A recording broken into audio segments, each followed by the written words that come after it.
in, that means you're feeling the vibe. The bell rung, you already been subscribed. Right now, the queen, she on live. Please pull over the whip, no phoning when you drive. Dope Soul sporting with the talk. First lady from New York, Brooklyn. All my people, you rocking with the chat. Hit that. That like button would tell me where you at. You know, step from the NBK. Born and raised up NBK. Hey, real lady when she holding it down. No matter way how you feel, she gon' greet you with a smile.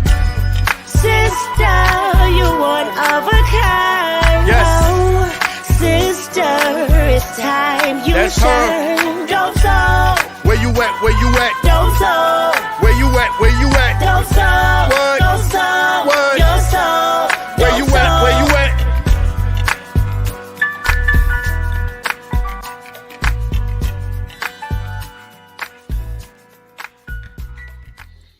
Salute, Nick family. Welcome to the channel, Dope Soul Sports Talk, Dope Soul Knicks Talk. Member of the NBK family. Doing a post-game show tonight. Knicks won game 4, 102-93 at Madison Square Garden to take a 3-1 series lead. We just need one more game to move on to the second round. I'm joined by the family is here. Jarrell, Ajay, Staffer. How y'all doing? Shout out to the chat. Those that's there now, those that'll be joining us a little later. And of course, the replay game. How you guys doing? Man, you already know, Steph. You already know. We was in the building. Steph, I'm ecstatic. I still got my bracelet on. Still got my bracelet on. Cleveland hospital band on. Yeah, man. I still got my MSG bracelet on, man. That's the good luck charm. You got to keep rocking that until at least until Wednesday, man. Until we at least till this battery died. You know what I'm saying? I don't know how to stop this thing, but it's all good. Yeah, no doubt. Salute. I wish I could be there with y'all. Yeah, man. Yeah, it was just good to see, you know, Jake Boogie was there, G-Mo, Sam, Tony Crow, and then to see some people from the chat, Matthew, who I haven't seen in a long time, Jessica, who traveled from Vermont, actually to see it, to be with us, and I forgot the guy who I walked to the car with afterwards. He came from North Carolina. He came from North Carolina, and he was driving back tonight to North Carolina. Wow. And I know he's listening. And I asked, you know my condition. I said, "What's your name again?" when we was going our separate ways. About to say what he had on. I don't remember who you talking about. Short guy. Everybody's short to me though. Yeah, he had on a blue.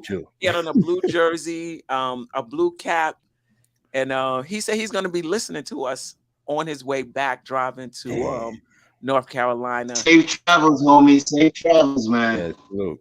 And definitely. Salute to Trey from the Barbershop Sports Talk podcast. He came from Baltimore. They're based out of Baltimore, man. So salute to Trey too.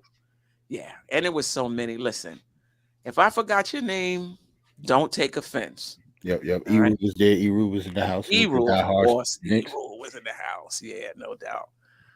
Yeah, another one of those events that was just great. But anyway, let's get right into it. Impressions of the game. Let's just start right there. Just your overall impressions of this game. Salute, Erwin. Hardwell, who I saw the other night. Well, I guess I'll start since, I was at the game. Salute to Sim and everybody in the MBK, man. It was a dope experience. It was probably my best sporting experience, especially at the Garden. That was dope. Like the lounge was fly. The food was good. Let me get my fat man report real quick. If they had the chicken fingers, they had like a good but they had a nice little spread there. So yeah, the food was good. Now let's just get to the game. The game was very, very exciting, man. Like I'm psyched for RJ Barrett, man. Like people was chanting RJ Barrett's name throughout the Garden multiple times. And he earned every chant that he got. Like he played his ass off, man. I just salute to RJ. This was an RJ game for me. Yeah, no doubt about it. Man, I told y'all, man, Josh Hart gonna show out. And that's what that young man did. You know what I mean? He been showing out ever since the playoffs started. It's just game 2. He was kind of shaky with the ankle, but what can you say about this kid, man? Yep. Timely offensive rebounds, timely 3-point shots, hustling. I mean, give it up to the Villanova boys. Yeah. You know what I mean? They put on a show tonight. We outscored the Cavs backcourt by a lot tonight. And I gotta give my kudos to Josh Hart, man. He brought his game tonight. Also, you got to shout out Mitch. 12 points, 11 rebounds. Man, he was a man on them boards. You feel me? So, you know what I mean? Shout out to Mitch, man. He just played a whole team game. The defense was excellent. Just double teaming Donovan Mitchell, not make him getting into his spots, forcing everybody to make points, and which they did. They tried to make Okoro score threes, but he only had one 3 in the whole game. So that strategy worked out. So shout out to Tibbs. And I remember. I'm sorry. Go ahead. Now I'm just saying, enough people didn't think he could make adjustments, but he did. You know what I mean? And whether you like him or not, man, he's coaching his butt off in this series right now, and you got to give him credit. But overall, man, the team is rolling. I like it. You know what I mean? Hey, I said 7 games. We might do it in 5. Let's go. Let's go. Yeah. Let's go. We might. And to your point about Okoro, they was running out, chasing him off the 3-point line. And I think somebody must have said something in the huddle, because I think it was that last time. Was it Obi? He just went halfway. Yep. Give him that shot. If he hit it, let him shoot it. But Queen, two second what Jarrell and staff have done. Just say, listen. Shout out to the guys you mentioned. Plus, shout out to the whole team. All right, because Obi Toppins came in and did his job. Emmanuel quickly had 0 point, but he played well. 0 points. He didn't score anything, but his defense was stellar. Mm-hmm. All right, he played well. So, of course, Thibodeau for the adjustments. Listen, Julius Randle didn't have a good game.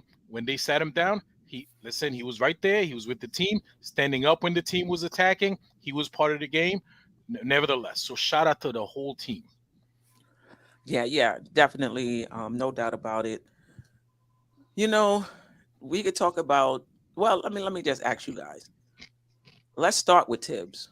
There's a lot to talk about tonight, but let's start with Tibbs since we brought him up. Just your impressions of him in this game. And if you want to talk about game adjustments, fine. But for me, just the rotation. And not just this game. I think for the entire series, I just think Tibbs is just like, look, the margins are slim. It's hard to get a victory out here. I can't be going with guys, for long stretches who are not, giving me, what I need. And to his credit, he didn't go back to Randle, but I think RJ's play allowed him to do that.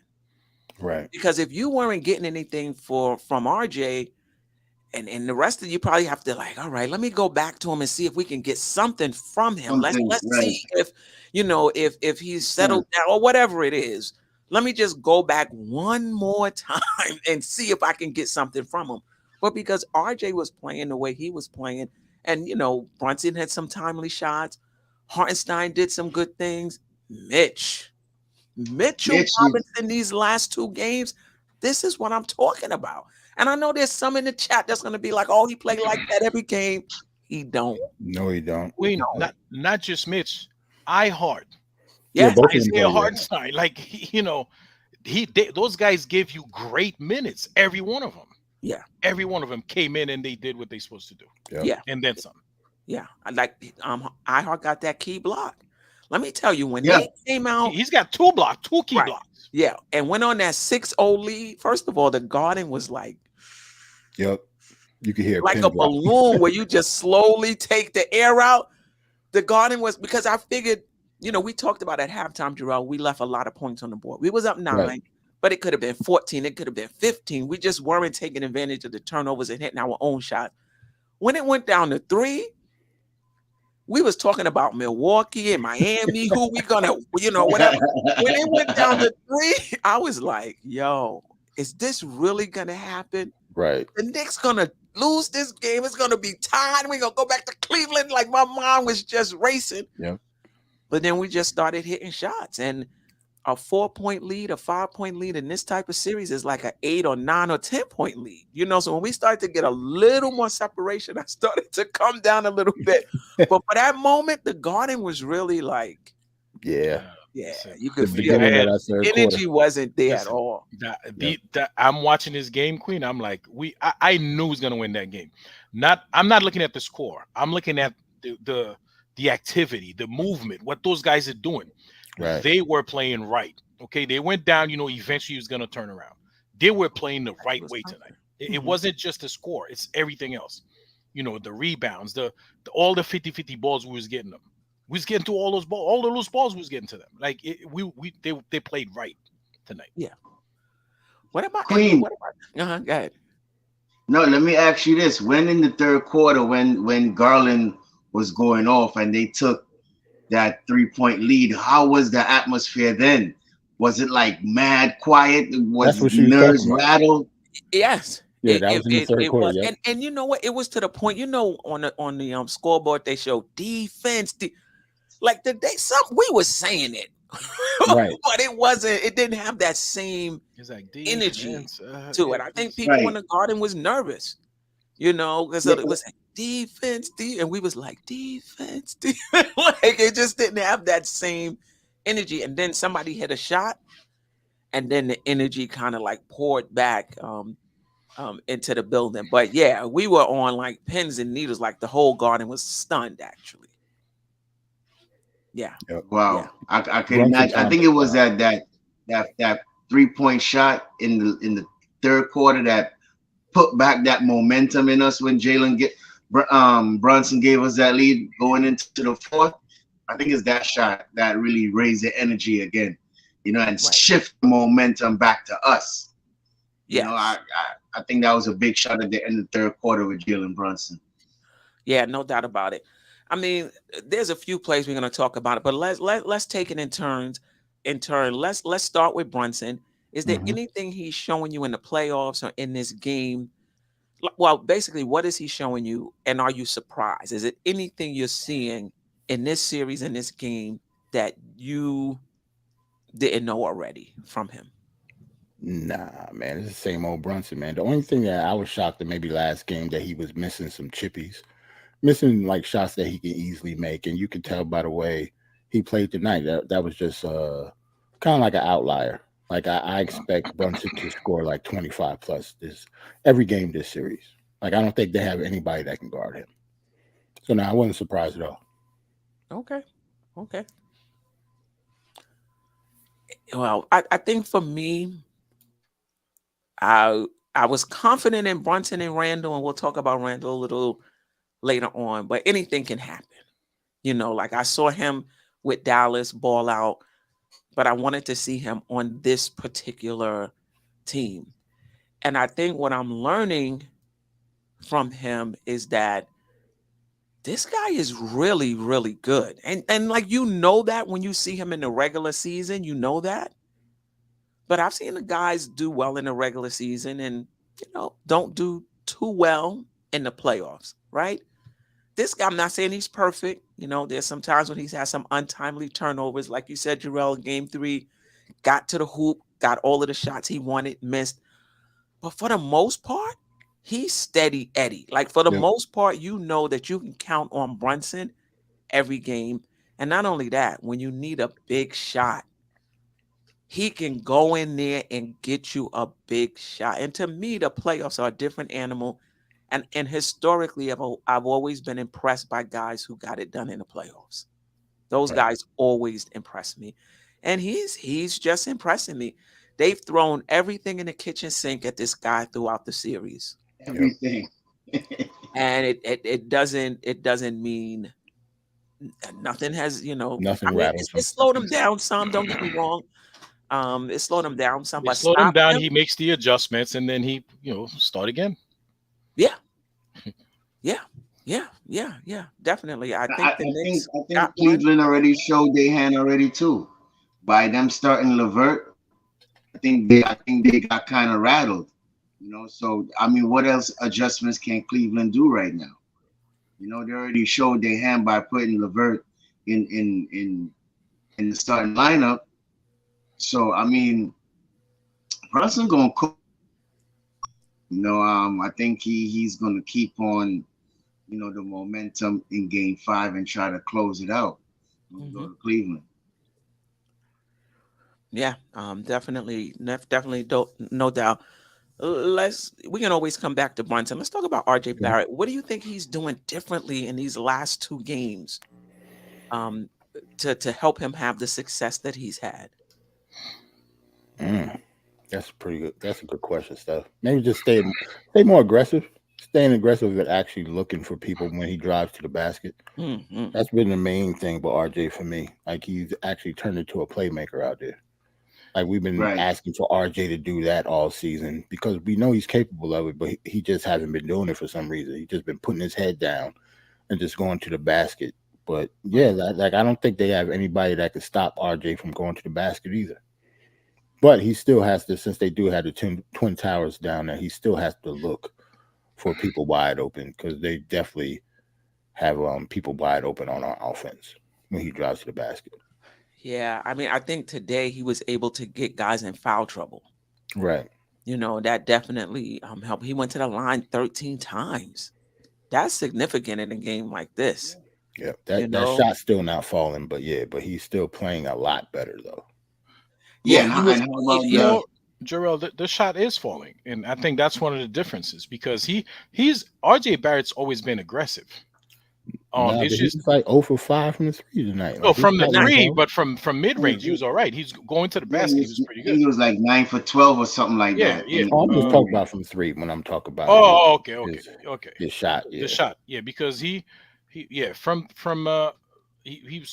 overall he was 9 for 18, so that's 50%. Like he didn't hit a 3-pointer, but I mean it's falling for him, and he, like you said, he's more willing to be a playmaker. That tunnel vision, he doesn't have the tunnel vision. He's willing to pass.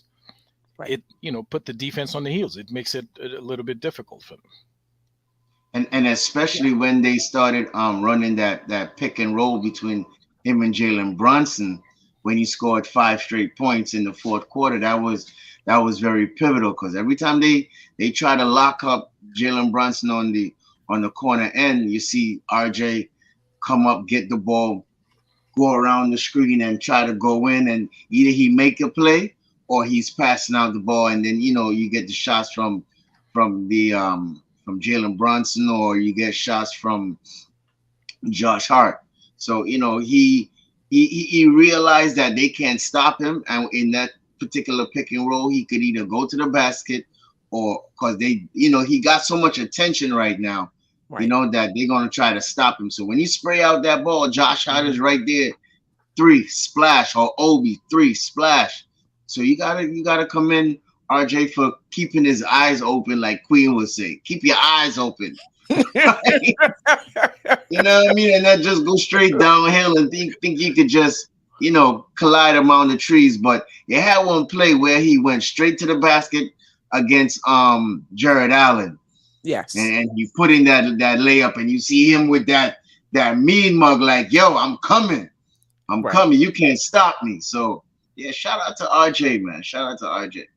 In that fourth quarter, RJ Barrett had 10, Jalen Brunson had 8, and Josh Hart had 8.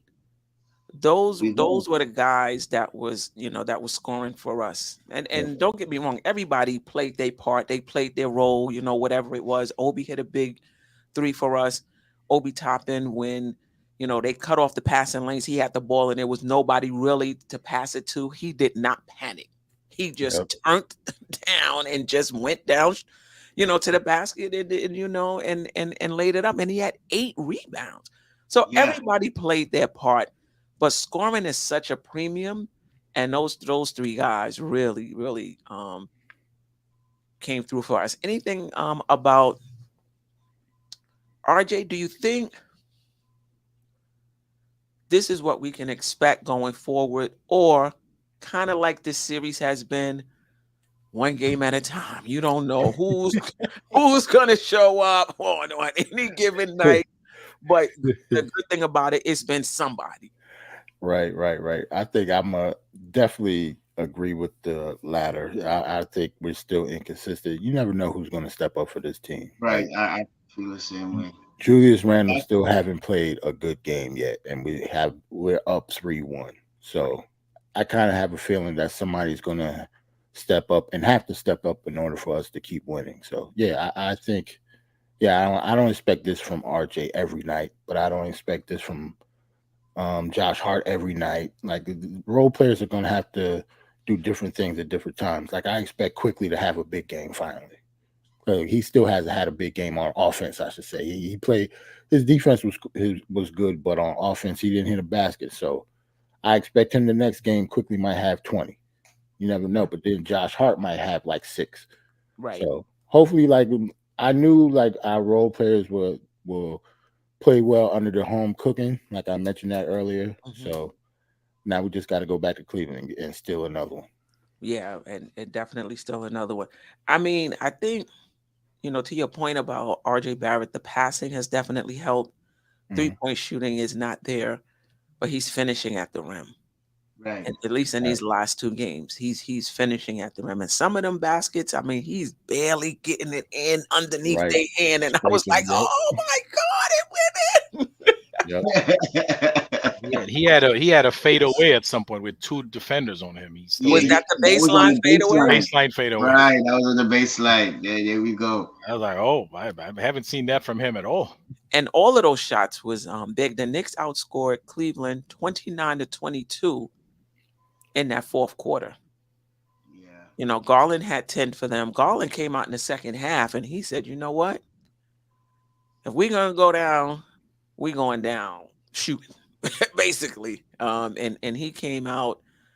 Yeah, he had 10 of their 22 points. Donovan Mitchell just had 2 points he might have just had 2 points in the second half. 2 points in the second half. Darius Garland had 21 in the second half. Jared Allen had 12. Talk to me a little bit about Mitch and Isaiah Hartenstein and just how they've been playing in this series. I mean, Jared Allen had, for the game, we out-rebounded them big. I'll get the exact numbers. We out-rebounded them big. Yo, they was like man among boys. I'm about to say the rebound like it's us. I'm like, he got 4 rebounds. How you gonna win? Definitely let Stafford go first on this one because that's his man. He had Mitch and Hartenstein was man among they balled out boys. Okay, you see him doing putbacks. You see him, just having his way, just getting a bunch of offensive rebounds, putbacks, dunks. I mean, they had to felt his presence down there. I think Mitch alone probably combined, Mitch and Hartenstein combined more rebounds than Mobley and Jared Allen. They had 19 amongst them. Amongst them, and I'm sure Mitch had 11. 11. So, and he had 7 offensive rebounds. He was on them offensive. No, they had Jared Allen and Mobley had 11 rebounds. So Mitch equals them. Exactly. The whole team. Yeah. They had 11 rebounds together. Straight bully them. Just straight bully. Just call it like it is. Mitch put fear in them boys. You feel me? Because I know they better than that, but Mitch, man. And that's just Mitch. Once you throw in Ihart had like 8 rebounds, maybe 8 rebounds. Only 1 rebounds. Offensive. Yeah, and he was a beast on the defensive board. Yeah, definitely. And Jared only had 4. You can't play 40 minutes and have 4 rebounds. 4 rebounds. Yeah. Like Mitch came out. Mitch punched him in the third quarter. Excuse me, game 3. And he's still feeling the reverberations from that. That's true. Yeah.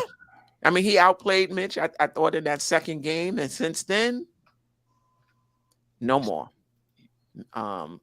Yeah, and I think that's probably an advantage that they thought they had.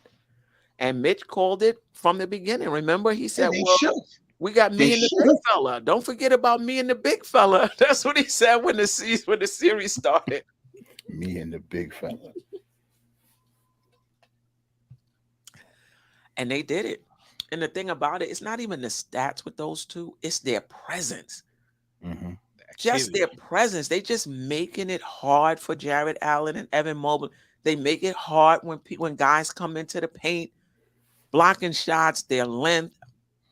Yeah, I just think they're doing a good job for us. And Thibodeau can mix it up, can switch it up depending on what you need. In that first quarter, they was putting Jared Allen basically whenever Randall got the ball, Jared Allen would leave Mitch and just kind of come over and stand in the key almost, to create almost like a semi-wall so that Randall didn't really have space to operate in the key.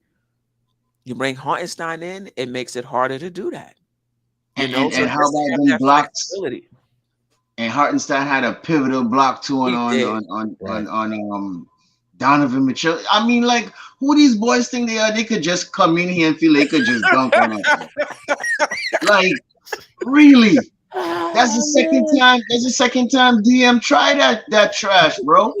Get that out of here. Yeah. So You I can't just heard, come in on a territory and just feel like you could just dunk on us like that, bro. I Man, get out of here. I hot swatted it, looked at him, said, like, seriously? Like, Right. really? And walked away. Right. Get out of here, bro. I agree with you, D. Public Enemy. I think, do I want to say they bullying them? Maybe that's the term. I bet, but they're making their presence felt. If you want to say bullying, that's probably right. But they're definitely making their presence felt. And they're definitely, when this series is over, you're going to be able to say that the best bigs on the floor were the Knicks. Yep. And I don't think anybody thought that coming into the series. No. When the series is over, you mean Wednesday? Hopefully it is Wednesday. You see what's under my name. I already said 5. I wasn't playing when I said it the first time. Knicks in 5. Knicks in 5, I bro. still say I'm sticking to it. salute. Since Tibbs put the 5 that was working well together in the fourth. Quarter. Yeah, I think Tibbs has been, first of all, his adjustments from game to game. You do as much as best you can to make in-game adjustments. Sometimes it's not always possible. Sometimes it's things you have to, work on between games and say, okay, this is what they did last game. Next game, we're going to do this, because we haven't really seen much of a double team on Brunson since they tried it. Right? I think they did it a little bit this game, but it didn't work. Right. Yeah, because RJ exploited it. RJ exploited whenever they did try to, lock him in. RJ just got the ball and created. Yeah. Right. They didn't try it that much on Randall at all, though. Because he's single coverage. You can cover him single, right. With Evan Mobley. Kerry Cox says Tibbs confirmed that Randall is hurting again, which is why he sat him. I understand that, but he played. You think that's coach speak? Trying to protect him, or you think there really is something going on? Because we were sitting there watching for some reason. I guess maybe because it was in person. It seemed like to me, Steph, since we was there, his energy seemed like it was low for some reason. I don't think it's the ankle. He wasn't moving like he usually does. Like he wasn't amped up like he usually is. It's not his ankle because Tibbs played him the whole third quarter, I think, but then sat him the whole fourth. Like he was just giving him, I don't know, time to get a rhythm, like he said before. But I don't know. It is what it is. But he's not hurt. He's just, I don't know. He just ain't right for some reason. But he didn't look hurt though. No, tell the truth. You gotta tell the truth. Mobley is doing. I think Mobley's doing a good job on him. I think his length has something to do with it also too. Because he's not really like going in, posting up to the basket. It's just all jump shots with Randall right now. And I feel like once he go to the basket, he could get anything he wants. I think there's one part in the third quarter he drove to the basket and he got an and one foul and he missed the the foul shot. Right. So I think if he was more aggressive to the basket, you know what I mean, he will get results. But he's just steady with the outside jump shot, you know, the 3-pointers, and it ain't working like that. You got to go to your bread and butter. What got you here, Randall? Right. You know what I mean? The inside presence. You know what I mean? Make Mobley feel your elbow. You understand what I'm saying? You know, loosen him down there, and then make the right play. You know what I'm saying? If you see the double coming, you pass it out. Josh Hart, these guys, they slashing. You know, easy buckets. So I know got to go back to his bread and butter, man. I mean, listen, we won 3 games without him playing well. The first game, I think he had like 21 points, you know, 16 in the first quarter. And then, you know what I mean, we haven't seen him. Is the APB looking out for him? But if I think Wednesday he might have a good game, man. We need him to close out this series. So I'm looking for a good game for Randall between either 5 or 6. But he got to show up. Not just for this series. If we do make it to the other series, he got to show up. Right. But okay. Okay, so Jarrell is saying he doesn't think he's hurt. He's just playing well. I forgot about the fall too on the backbone. Yeah, I didn't think of that either. I forgot about that.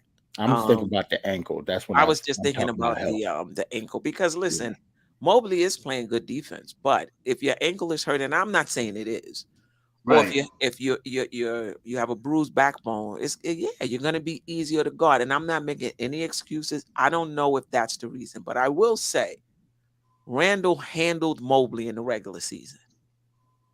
True. He handled him in the regular season. Yeah. You know, now. So it's going to be interesting to see. I like the fact that Randall himself is not making excuses. He's not coming to the press conference talking about his back and what have you, and basically saying he's 100%. I mean, that was with the ankle. That his ankle was 100%. What about you, Ajay? Do you think that he's hurting some, or do you think it's just the schemes, the adjustment, Mobley? No, I think it's mostly Mobley. Okay. I think it's mostly Mobley, and yeah, I don't think I don't think it's I don't think he's hurt. I think it's just listen, Mobley, he's a runner up for Defensive Player of the Year, man. He's no scrub on defense. Yeah, you know what I'm saying. But the good thing about it is, they count on Mobley for offense, but Julius Randle's keeping him busy, so he's not doing much on offense either. So that it kind of balances out. So now, other players got to step up. Our other players are stepping up, but theirs aren't. At least, it's not working out for them. But I think it's mostly Mobley's, his length, his quickness, his speed. Like, he's got long arms, Mobley, and he knows how to use it. Probably the best way Randle could try to get out of this is try to get him in foul trouble as early as possible, so they could sit him down, and then, he'll be able to get cooking. But it's just his defense, I think. So. Yeah. I'm thinking it might be a little bit of both. Yeah. I don't know if he's 100%. And when I say 100%, meaning as 100% as anybody is at this point in the season. Right. I don't think that's the case, but I also think Mobley is playing him well also. Salute, sis. Was at the watch party with us Friday. Appreciate you joining in. In terms of Randle and how he's played, thus far in the series. Just your thoughts on that. I know coming into the series, some fans was down on him. Not down on him. I shouldn't say that. Some fans was coming into this series basically saying, we're going to find out a lot about Randle, so to speak. And they was really interested in how he played in this season, in this series, because this was going to tell them whether this was the same old Randle from Atlanta or whether this was a different Randle. Was that your thinking coming into the series when you thought about Randle, that this was something, that there was something he needed to prove in this playoff series? I guess you could say that, because I guess everybody has to go through that. everybody that wants to be a star, they have to get through that hurdle of actually performing in the playoffs and actually winning series. So yeah, Randall has yet to win a playoff series. Mhm. Even if he wins it now, people are going to say he isn't the reason we won it. So yeah, I guess to for him personally, I guess he does have a lot to prove. Does he have a lot to prove to me personally? No, I don't Mhm. think so. Like I have faith for Randall that he will actually play better, whether it is through injury or maybe just finding a rhythm because he missed the last 2 weeks of the season. I have faith in Julius Randle moving forward that he will actually at least try to get better. You know what I'm saying? Like Mhm. I don't think he's just playing. He's obviously not playing bad on purpose, but I think yeah, Julius Randle will be fine. I think once he gets his rhythm, he'll be okay. Mm. Because some of those shots, I don't mean to cut you off real quick. No, Because no, some it's of fine. those shots, he was wide open and he's missing. It's not like I understand like Evan Mobley is a good defender, but some of those shots when the ball swung back to Jules, he just Mhm. missed the shot. Right. But Queen, So what normally he would hit those shots. Like it'll come to him. they're just not falling for him. But my question is, you know how I know how we fans think, right? We we, we kind of put them in different boxes. Okay, this guy's a good regular season player. This guy's a good playoff performer. Mm. Do you think the front office sees it that way? Like, do you think the front office says, "Listen, this guy is he's an all star, all NBA guy." Do you think they say, "Well, he doesn't perform well in the playoffs. We got to get rid of him." The front office. I don't know. What do you guys Mm. think? That's a good question. I do think they are taking stock. And I don't know if it's like, oh, this player has to go, this player gets to stay, but I do think that they're, taking stock in terms of who they think is going to be part of this championship core. We'll talk about that more in the, in the off season. So I do think they're doing that. I don't. It's hard for me to believe that Randall, that even if say he doesn't play well, even in the next round, say we get to the next round, he doesn't play well. It's hard for me to believe that they would be saying we need to get off of this guy. Yeah, I so don't know. quickly. Yeah, just because of that. Yeah, because I think that it's not uncommon for guys to struggle in the playoffs. Right. It's not uncommon for guys. Listen, when you look at Embiid and you look at these other guys, they're in the playoffs every single year.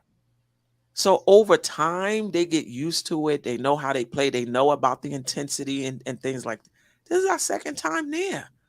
I'm not making any excuses for Randall. I'm just saying Right. some Right. guys can make that transition, and some guys it takes them time. That's all. That's all I'm saying. Right. Um. We would just talk about quickly in his playoff performance so far because he's supposed to be getting paid soon. So every jumper he missed, Steph was like, "Well, there go another 500,000." He says, "I guess it all depends on who you are and like what like when your contract is coming. But I think it just depends on I don't know. It depends on the player and where they are with the team when it comes to them, keeping them, whether they have good playoff success or not." Yeah, I just want to make this point. I know it was either Ajay or Stafford who wanted to say something. Depends on who you ask. Podcast, appreciate you. The fact that we beat the Cavs without much contribution from Randall says a lot about our team. Yep. I agree with you, it does. But I will also say don't underestimate what his presence does Mm-hmm. because they have to pay attention to him. And that opens things up for other guys. You know, when Mobley plays him, Mobley can Mobley can't roam, right? You see Jared Allen roaming sometimes on Mitch in game, was it 2? True. Jared Allen was out on the perimeter double teaming Brunson, Mm-hmm. but Mobley can't do that. You can't leave Randall. You can't roam around and block shots and be on double teams and what have you. You got to pay attention to this guy. So Randall does keep Mobley occupied, and that does account for something. But I do agree with you. Point wise, we've been able to step up, and RJ Barrett has been a godsend in these last 2 games because coming into this season, into the series, most of us was thinking, okay, behind Brunson and Randall is Quick and Grimes. And that just has not been the case. It's been Josh Hart and or RJ Barrett. Now, I'm not saying we're not getting contributions from other guys. We are. But I'm talking about the main scoring guys. It's been Josh Hart and or Barrett. And plus, Cleveland is kind of stinking up the joint on the other side. Also, they're not scoring a lot of points against us. They aren't, and I didn't know they had 5 or 6 people in double figures tonight. Yep. Wow. I think it was 6. There go my theory that whoever has the most people show up. They had 6 in double figures. Right. Only thing is, I think Spider only had 11.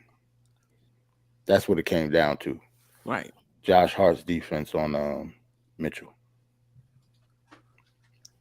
Yeah, nah, Josh, I'm not putting out the link tonight. You gotta also shout out Deuce also too for those spot minutes when he came in and was giving Donovan Mitchell hell. Definitely. Yep. So shout out to Deuce, and then he hit a big 3. And then he hit the 3. So Yep. Yeah. The place with nuts. Let's just say that. So he everybody that came in played a vital role, but Deuce gave us some good minutes. So he harassed Mitchell in his little minutes that he got out there. So I didn't think Tibbs was gonna go to him because I see Sim was talking about letting him get some minutes when Quentin Grimes went down. Now I'm thinking Tibbs might even go with that 9-man role. He might just stick with 8, but yet again, Tibbs always proving people wrong, and he did prove me wrong on that one. He did put in Deuce, and Deuce went and delivered for that little minutes that he was in there with that solid defense against Donovan in that particular moment. Yeah, I shot him out too. Let me just answer. Let me put up these 2 comments, and then I'll answer them together. And anybody else can. Our communities, our children appreciate you. RJ haters must be hurting. And then Nick Yak, what do you think about Mitch so far? You starting to see what I see? Listen, I watch every game. Just because a player plays well in a game or 2, that doesn't make an entire season. So I don't know about people hating on RJ, but I think it's calling it how you see it. RJ Barrett stunk this season. Let's just call a spade a spade. He just did not play well. And you got to call it for what it is. However, these past 2 games, he stepped it up and he's been big for us. And you got to call that for how you see it. You know what I mean? And as far as Mitch, let's stop. Let's stop acting like Mitch plays this way every single game, because he doesn't. Right? This is my issue with Mitch. If we can get this Mitch on a consistent basis, I'm good.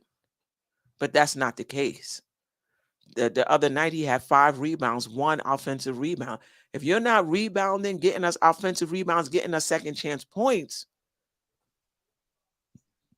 I get what you're doing, defensively, keeping people out there. I'm not underestimating it, but he's so limited offensively that when you're not even getting the offensive boards, you have to ask yourself, are we better going with Josh Hart?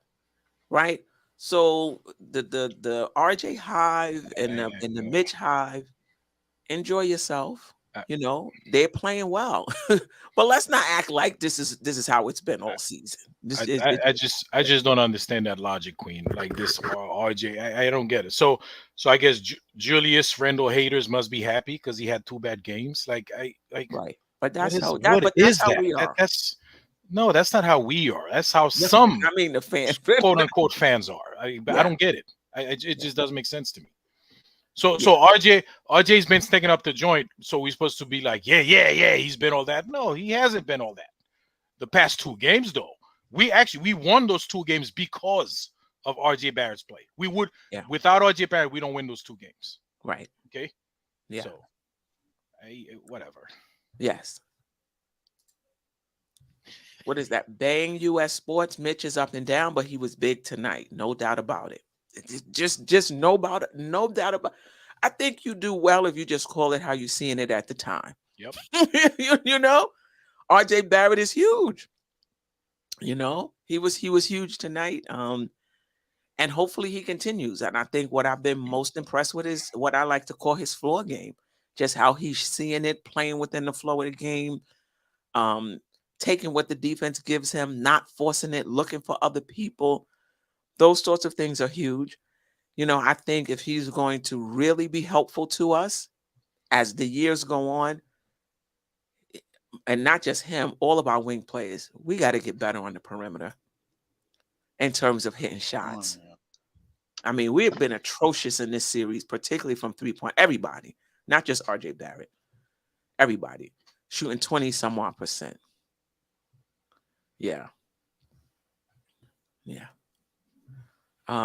Shout out to Josh, aka Uncle Fulio. I'm happy RJ is playing well now, but people should stop acting like he has always been doing this. When you make objective takes about a player or coach, it's misconstrued as being a hater. Nonsense. Yep. Nonsense. Yeah. RJ Barrett, I mean, nonsense. Yeah, you can look at his stats, you know, that's one thing. But if you've watched the games, game in and game out, you know what it is as far as RJ Barrett is concerned. And the only difference, he's taking the same 3-pointers. He's taking the same shots at the rim. The only difference is he's hitting his shots at the rim, but the main difference is he's not forcing it and he's playing within the team concept and he's passing the ball. That's the major difference for me. And his defense has been better. It's paying dividends, Queen. It's paying dividends because the past 2 games, like I said, we don't win those 2 games without him. You know, especially game 3. Like game 3, we're not even in the game without RJ Barrett. Yeah. Yeah. And you got to say, RJ been hearing the noise, especially, you know, when you got big media people like Stephen A talking about, oh, he needs to sit him down this series and you know, and then, you know, certain fans just getting on him because he's not showing up.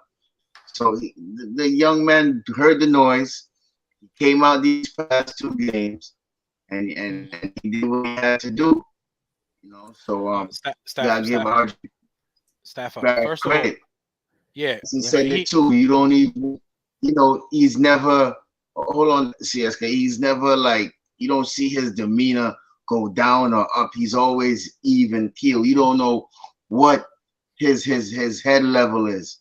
You know, and for Bronson to say that, you know, gives, you know, RJ a lot of, you know, shows RJ character, you know, and how he's approaching, you know, these games and just coming out doing this thing, man. So, you know, all the criticism he gets in the in the season, and then now to turn it on these last 2 games is a credit to his mental, man.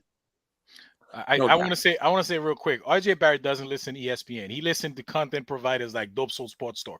Right? He reads those chats. Forget Stephen A. Nobody listens to Stephen A. He listens to us. And I mean, go ahead. No, I was gonna say RJ's listening, and RJ, I hope you're hitting the like button.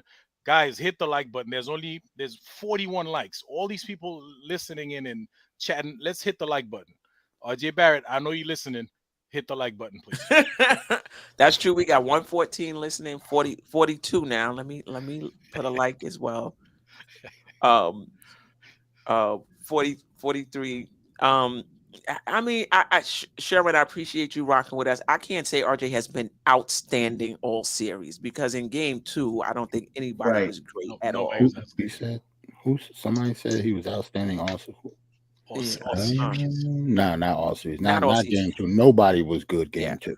And I think in game 1, his defense was good on Garland, but I don't think offensively he was good at all. And he wasn't. You know, he had 6 assists. That was about it. Yeah, he didn't shoot well in game 1. But you're right. As far as the other stats, he did contribute. He had 6 assists. He had 5 rebounds. He had 4 steals. And his defense was good, but he just didn't shoot well in that game. So I wouldn't say he's been outstanding all season, all series, but he's been He's been good. You know, he's definitely been good. But I don't know, Ajay. He might have heard Stephen A. because Stephen A. was strong with it.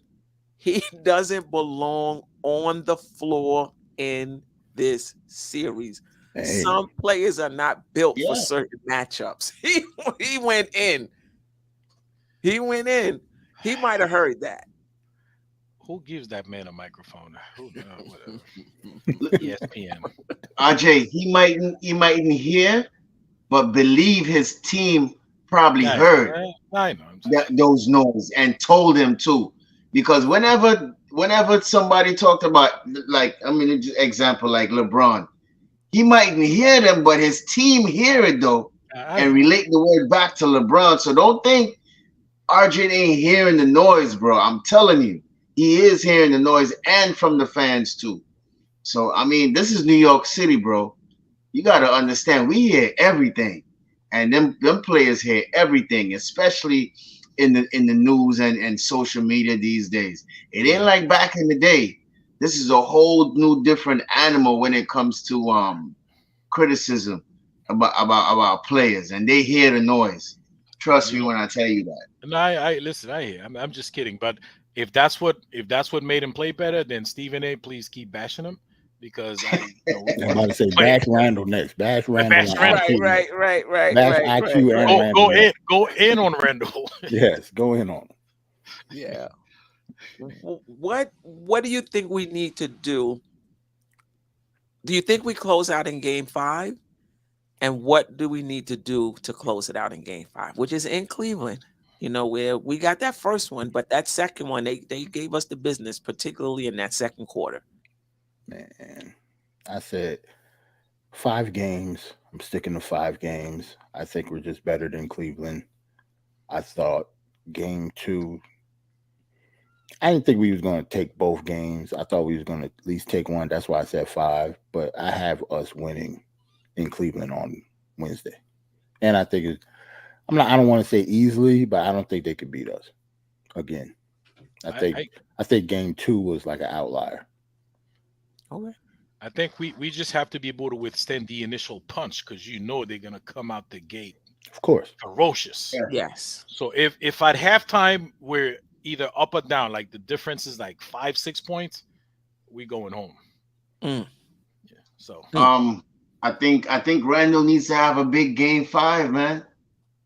I think he needs to come in and close it out. He needs to give us something. We need that Randall that was leading the fourth quarters in the regular season and giving us 10 to 12 points and carrying us, and Jalen Brunson closing it in the fourth quarter. So I think my key is Randall needs to have a big game. We still need to come out with that defensive energy, and also Mitch still needs to dominate on the boards, right? Because I know Jared Allen and Mobley hearing the noise about rebounds, and they only had 11 between them. So they're going to fight for every possession on those boards, right? So we got to keep up that defensive intensity and rebound the ball also too. And key also to limit the turnovers. You see, anytime we had double-digit turnovers, we lose the game. We keep it below 10. I think our average is 13, but we keep it below those numbers. We're going to come out victorious. So I think Randall needs to have a big game. We need to show out. We need to defend with that same energy, and Mitch need to keep on dominating and rebound the ball for us to close out on Wednesday. I still think we're going to do it in the Garden, but let's see what happened in game 5. Yeah, for sure. I mean, listen, there was desperation for them in game 2, right? You don't want to go back to the Garden down 0-2, right? And they played like it. And I think there's going to be similar desperation in game 5, right? Because forget going to the Garden 0-2, you ain't going nowhere if you don't win game 5, right? So I think they're going to be desperate. I think they know that. But I've watched a lot of playoff games, and in games like this, I've heard commentators say sometimes a team will pack it in. If they don't think they're as good as the other team, they'll just pack it in so they don't have to pack their clothes and leave and go play another game just to come back home. We already home. We know we're not beating this team, Yep. and you don't get their full effort. I think we're gonna get Cleveland's full effort though. I think Donovan Mitchell is gonna play or want to play better. He's getting a lot of heat if you're listening to the Cleveland podcast. Yep. Basically, he was built for the fourth quarter. This is why we brought him here for the fourth quarter. And in the fourth quarter, he had 2 points. Maybe Brunson is better than him. He's better than him in this series. I think so. And this is what at least one of the Cavs content creators has said, that Brunson has been better than, him. And call his name. Quincy. His name is Quincy from the Cavs burner. Call his name. Call his name. Quincy, I'm calling you out, bro. And trust me, I still got my words for you, but I'm gonna let the show go on, and then after I'm gonna roast you when we're done. Go ahead, Queen. But I mean, listen. Salute to Quincy. I actually like his content though, and yeah. But he was on us hard after game 2. He was on us hard. He was supposed to be though. He was supposed to be. He was supposed to be, no doubt about it. But listen, he was honest today. That the Knicks are a better team, and if you can't handle Mitchell Robinson, you what you doing with Embiid? What you doing with Giannis and those cats? And he said, no disrespect, to Robinson, though it did sound like a little. It did. He did disrespect him. Yeah, but the other thing they talking about over there, should they have stayed with their guys, marketing and Sexton? So I say all of that to say, Donovan Mitchell is under a lot of heat over there. I don't know if he's hearing it. I don't know how plugged in he is to the content creators over there. He knows he didn't play well. He was 5 for 18. He's gonna come out in a game in which they can go home, and is gonna do his best to ball out. Now that can backfire. He was 5 for 18. Exactly. Sometimes you could come out trying to prove so much, and now you're 5 for 30. But Queen, he could play. He could come out and ball and have 42 points, but the rest of his team don't do nothing. Right. Because that's what that game 2, that was the formula. They took the ball out of Donovan Mitchell's hand, right, and they won. So if he could let him ball out, and then Darius Garland, the guys who've been coming up and giving us problems, then they don't do nothing. Karis LeVert, those guys. So could backfire. Yeah, no doubt about it. It can backfire. Because they got 6 players in double figures. You figure if Donovan Mitchell shows up and you get that much support from the other players, maybe it's a different story. But in terms of what we need to do, somebody said it in the chat. If you can't take a commanding lead, hang in there. Keep it close. Right. And maybe you can steal it in crunch time. Right? If you're not up the entire way. Don't get in there. Don't get blown out. Stay in close. And in the final minutes of the game, if you can, steal it. I think the Knicks, if you get 26 points from RJ Barrett, it's a wrap. It's just what they gonna do, Steph? Yeah, yeah. Like, I think we just don't want to say it because we're not used to winning. We're gonna beat the hell out of the Cavs on Wednesday.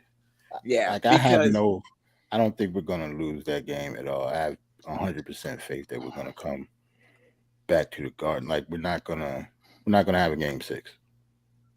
Wow. Well, I love it, but we'll see what the Cavs got to offer on Wednesday, because if these guys got pride, they're gonna come out and play hard on every possession. And just like what's his name said, Garland in game 2, well, in game 1 at the end, we're gonna punch first and see how the refs gonna call the game. Right. So let's see, like, if one of these guys go to the middle and they get knocked down hard and the refs ain't calling it, it's gonna be a long night for the New York Knicks. So we need to come out with the same intensity and punch them back the same way how they're gonna try to punch us on Wednesday. So they gonna give us all Jarrell. Trust me when I tell you that. I mean, I think they already showed their hand by switching Levert to the starting position, right? And there's no more adjustments that they could do because Rubio ain't giving you nothing. You don't even see Wade on the floor anymore. Stevens don't even play. You understand what I'm saying? So I mean,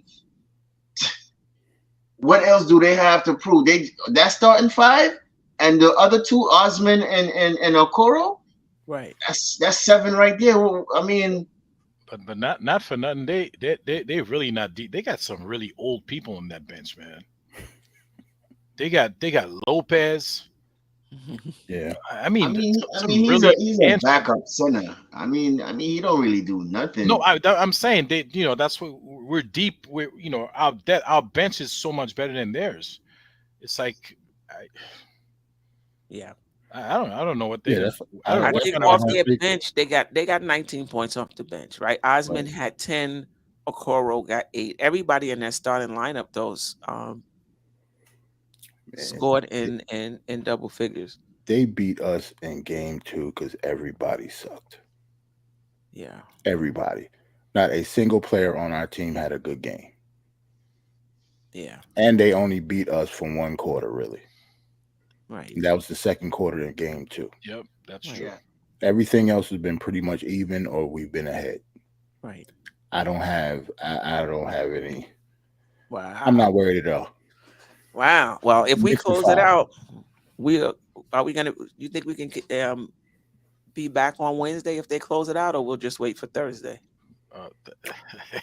Damn, Queen. No. Oh, you talk about the show. Well, next Thursday, Steph, is the NFL draft. So Die Hard. No, I'm talking about this. Yeah. So then we'll just go Wednesday. Well, Wednesday. What time is the game Wednesday? Oh, the game is Wednesday. Yeah, the game is on Wednesday. And then the NFL draft is on Thursday, so I'll be over there. Yeah. I'll be on the whole. Well, no, we could do the show. We could do the show. The Knicks play Friday too. Isn't the game Wednesday and Friday? What do you mean? There ain't gonna be no game Friday, Queen. That's what we're trying to say. That's what we're talking so about. then we can go on Wednesday after the game, is what I'm saying. No, because we go after Wednesday. We have to wait for Miami or Milwaukee. There's no games. Right, I know, but what I'm saying is we can do the show Wednesday after the game. No. Yeah, what time is Wednesday? Oh, that's right. It's gonna be late though. This was an early game. Well, hold on. The game starts at 7. I'm looking at it now, so it might be over by around 9:30. Yeah, we started at 9:30, so it'll be up to you. I'm gonna be up. I'm good. I'm good for Wednesday. Yeah, so we could have post because the draft is Thursday. Do I work Wednesday? Gotta get up early. You can't work during the game. You gotta let them know. The Knicks can be closing out. We don't work. What's the matter with you, Staffer? Can't let them know, bro. We might be going to the second round for the first time since 2013. Work. You better tell your boss. Wait. Shout out to Sam who put out an incredible event. Yeah, we was in our luxury lounge, and listen, I don't know, Trippy OG. I think he had, what's his network? I get it mixed up. I don't know if it's VNS or VSN, but he has his audio podcast network. And he said, listen, I'm gonna hook y'all up in the garden. He took down our little sweet number, what have you. I don't know if it was him. All I know is the food was supposed to be limited, and it wasn't. We got 2 trays of chicken fingers. Yeah. And we got the quesadillas, and we had the Franks rolling on the machine and whatever. And we had the cookies and the cake. I don't know if that was Trippy OG, but if it was, we appreciate you. Yeah, we appreciate you. That's what's up. That's what's up. Very dope time. Yeah. Sam, nothing but Knicks. We need to close it out and hope Miami and Milwaukee go 7. Word. Because this series is still physical. The rest, I think, will help. No doubt about it. Especially if Randle has a bruised tailbone or elbow or what it is. Brunson, he's had to work. He's played well. Not perfect, but he's played well. But he's had to work, for it as well. So I'm sure we can use the rest. And as much time as we can give Thibodeau to get in his little lab and figure out who we're playing and how we want to play him, the better. Right. The better. All right, let's get to the chat. Let's see what the chat is saying. Keith Turner, appreciate you. We shouldn't have no complaints today. No, we don't. That's why I've been chilling, man. People have been running with the narratives and stuff all wait, day. Wait a minute. There was a couple of bad calls, but we're not complaining. Yeah. Your ankle front, AJ. We was in the garden thinking the refs was cheating us. Like we were supposed to be at home. Like we was like, what's happening? Like we weren't getting calls, man. Fouls. Right? He hit a 3. Did RJ? Can somebody tell me if RJ walked on that 3? Those who was watching it on TV. Right, we completely missed it. I don't think so. It wasn't RJ. Like, what was that? What happened? I mean, Josh Hart. You mean? No, it wasn't RJ. It was it was a kick out.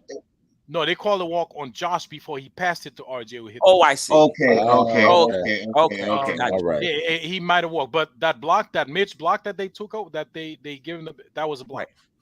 No, but not even that too. It had a rebound that Mitch got over Jared Allen, and they said that was a foul.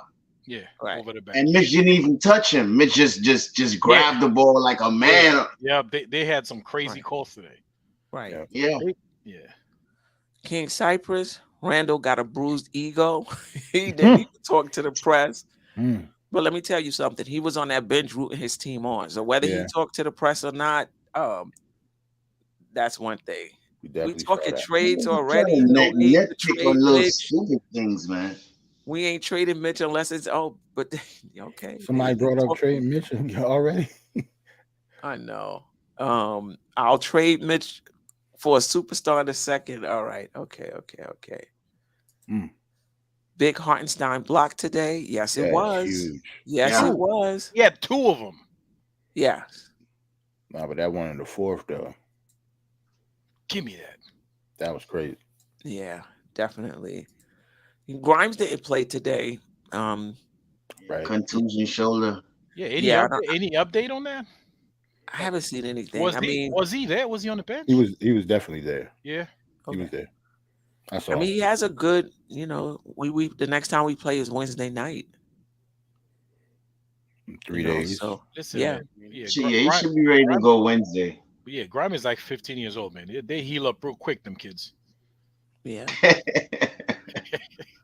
Well, we've been what's surprising me is how the Knicks have been able to win these games with hardly any perimeter shooting, not shooting well from the 3. They're not shooting well from the 3 either. Yeah, that's maybe that's part of it. Right.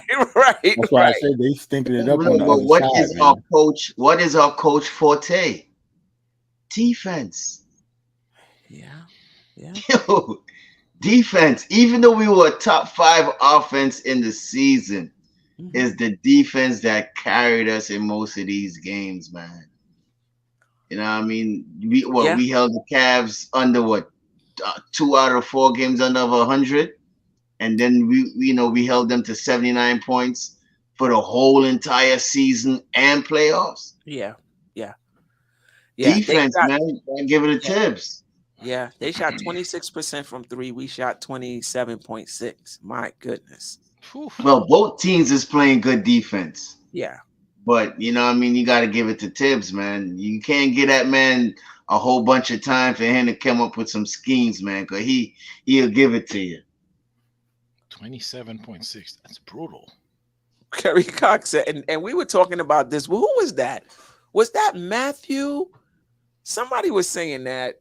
They said Grimes better worry when he come back. He might be with that second unit. Oh, that was me. I said, I was like, oh, that was you? Yeah, Josh Hart can start. Like, I wouldn't mind him starting.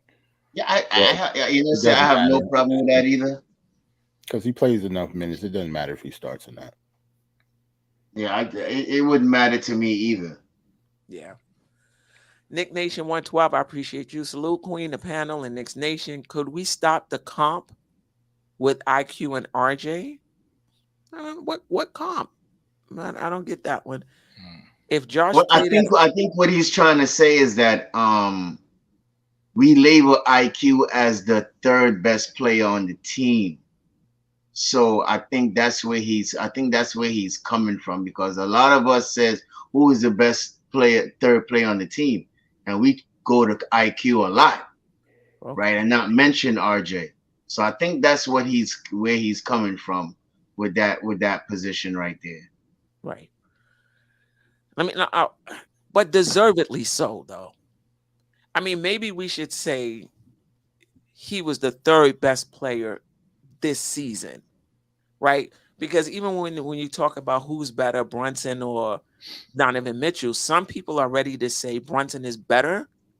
I'm just ready to say Brunson is having the better series. Right. And so maybe that's the same thing with RJ and IQ.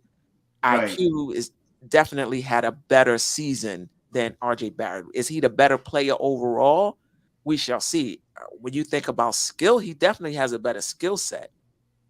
Definitely has a better package, in terms of what he brings to the table. But there's something to be said for getting it done in the playoffs. And IQ is taking his lumps right now. If Josh played at 100% in game 2, we would win the series 4-0. You think Josh Hart would have made that much of a difference in game 2? Not the way they was blowing us out. Not the way everybody else was playing now. Mm-hmm. Everybody sucked that game. It wasn't just Josh Hart. Yeah, you're right, Sam. For most of the season, IQ was the third best, though. He was. Right. Yeah, he definitely was. Brunson is a better player than Donovan. Let me know in the chat, when we talk about better player, are we bringing in intangibles as well? Or are we just talking about game? Game and performance and things like that. Or are we also bringing in leadership and things like that? It's a very good question. But Queen, let's talk about it amongst ourselves here. Mm-hmm. Is Brunson a better leader, like a better point guard than Donovan Mitchell? You think so? Like, he controls the pace. But I don't. Donovan is not a point guard, though. Yeah, he's not a point guard. So yeah, he's a better point guard than Donovan Mitchell. Absolutely. Because Donovan is not a point guard. Yeah, JB's the floor general, man.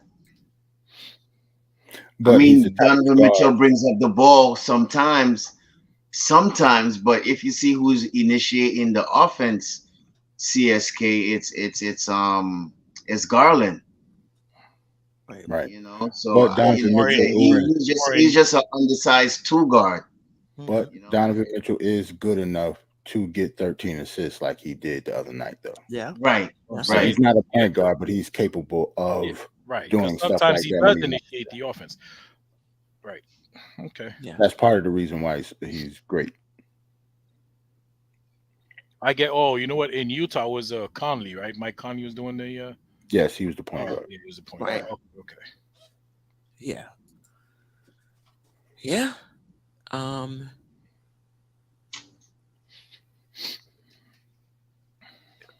Yeah. Okay. They talking about Grimes still start. RJ in 2 years will be our best player. Wow.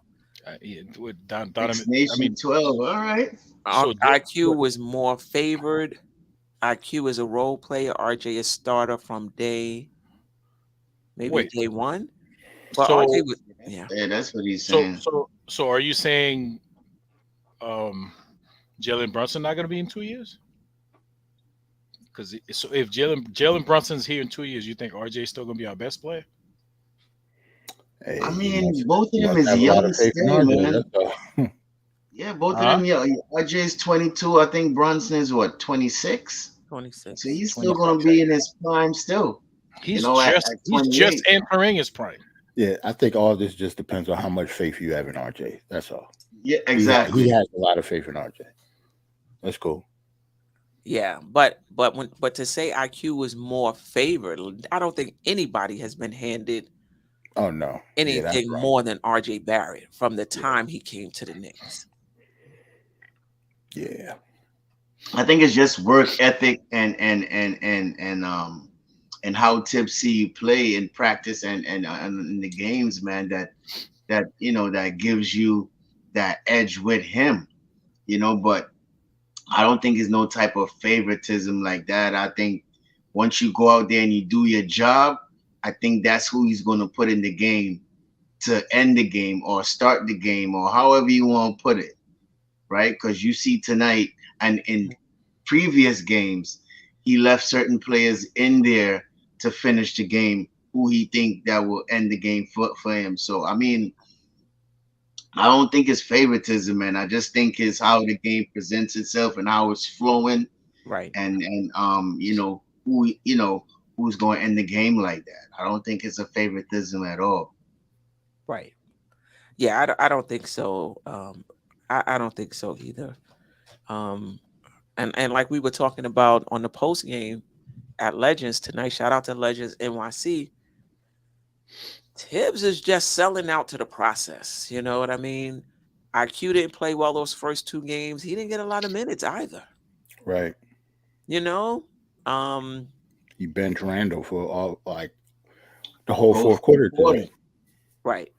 That's saying Yes, what something. did I tell you? Right. Right.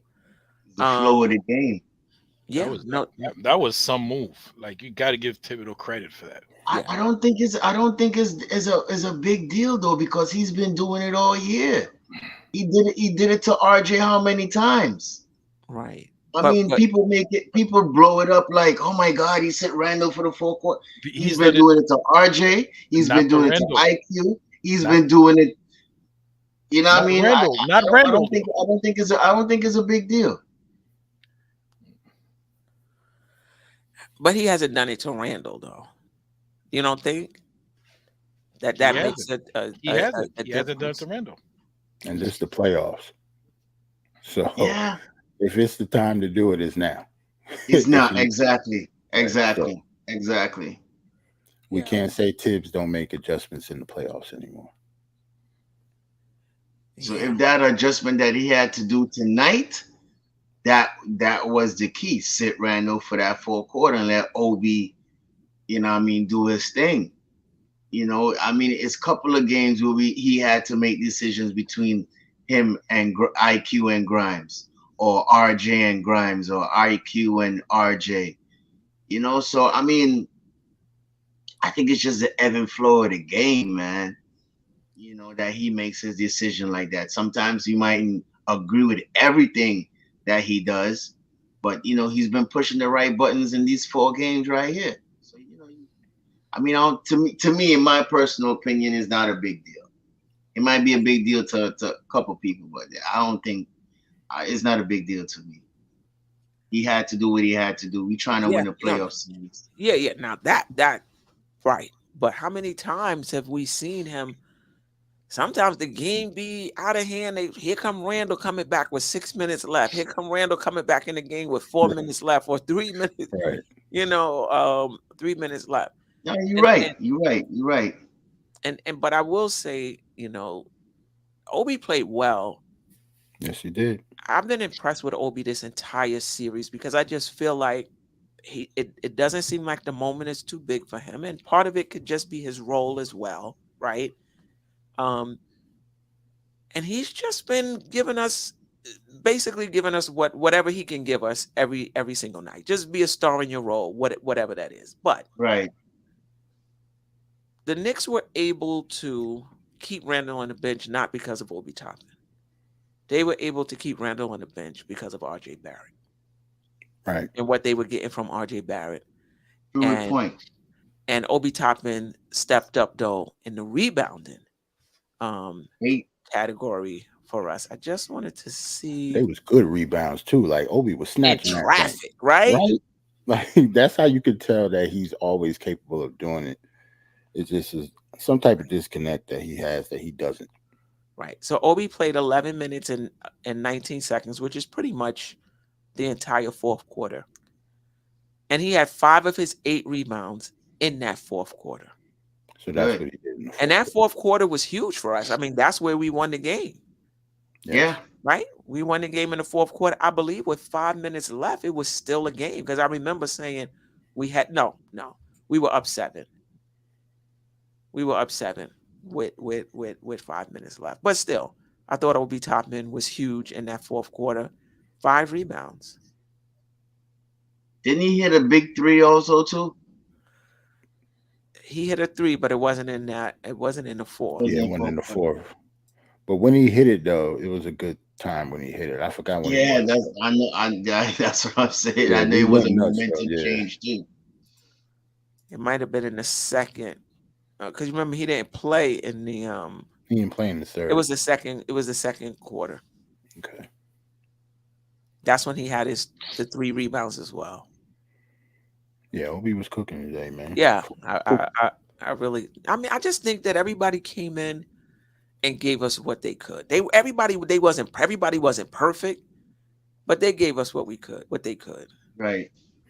Yeah, think about this. Everybody keep talking about Deuce and how good Deuce went. Deuce only played 5 minutes, but in that 5 minutes, that's how it was good crucial. He was. You know what I'm saying that's how crucial he was, like you said. He was. When he hit that 3, I was in because that's my only thing with Deuce. Well, one, he over dribbles a bit too much, but that wasn't the case today. Right. I thought his defense was good. I thought offensively he was decisive. He wasn't playing around. Look, he was just getting us into our sets because they had him handling the ball. Right. It wasn't even like he was playing off ball and Quickly has been handling it. Matter of fact, Quickly hasn't really been handling the ball. Nope. A lot. You know, even when he's in there with Josh Hart, they have Josh Hart I've seen that in the regular season too. Yeah. Josh Hart handle the ball Quickly playing off ball. Not that he can't handle the ball, but McBride was handling the ball. And I thought he was decisive with it. You know, and when he hit that 3, it's like and do so. He only played 5 minutes, and that's how memorable those 5 minutes were. Everybody played their role. We win. Right. Sean Kearns believes, I think the coach noticed Randle wasn't giving an effort on defense and decided to sit him, but in the press conference said Randle was hurt. You think he would say he was hurt just to cover up? I just think Tibbs just wouldn't even mention it. Because if he was hurt, why did he play him the whole third quarter? Yeah, that don't make any sense. That's coach speak. I don't believe that. You think so? Yeah, he played him the whole third and sat him the whole fourth. You don't say your player was hurt. Why you playing him the whole third? Then? Maybe that's when he realized that played him the whole third. Right. I mean, there's no excuses for Randle. He wasn't giving us anything. Period. Yeah, because you notice when we put Randle back in the game, Cleveland made a run. And then when we took him out, that's when we made our run and put back the lead on top. So that's what I'm saying, man. Shout out to Tibbs, bro. You know what I mean? As I said, I don't think it's a big deal. He was just going with the ebb and flow of the game and who was making it happen on the court that particular moment. So he stayed with them. Numerous times Tibbs has said that.